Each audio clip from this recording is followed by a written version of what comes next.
So guys, taurai nakumutsure vedwe zvanoita zvisi fair, zvitori unfair izvozvo.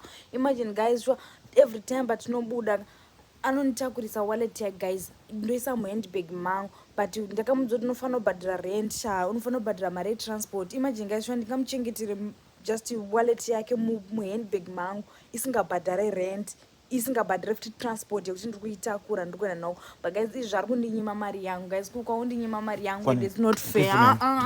Aiwa, imimi vanhu imimi munonyanya kumufevhera kiki wenyu. Anoti kana akatora mari yangu anotiti ndinofanira kubhadhara rendi kwaari. Ini kana ndine mari yake andinobhadhara interest. Zvinomeka sense here izvozvo.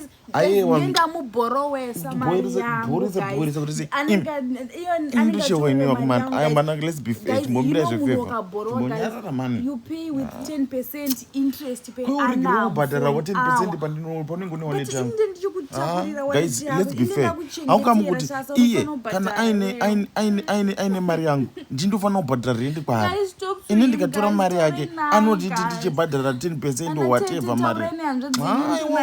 Uyu munya umujaidza ndokutaurira mutaona ndarimushora shora zvimabhuku ndichiti manisi ndoda mari yangu kuku. Aiwa guys, but guys zviri fair izvozvo. Zvechi aiwa ufanira kunipa mari yangu yerent sha. Aiwa kuku nipe mari yangu yerent, mari yangu yetransport yewallet yangu. Ngatiwirane chinhuwane baby, kana ngatiwirane chinhuwane. Kana ini ndine mari yako kana ndifanira kubhadhara 10% towirana izvozvo, iwe unofanira kubhadhara 10%. Kana kuti inini ndichikuti kana iwewe wakandibatira wallet ndichifanira kubhadhara kuti wakandibatira wallet, newe unofanira kubhadhara ndakakubatira wallet yako kana kuti mari yako.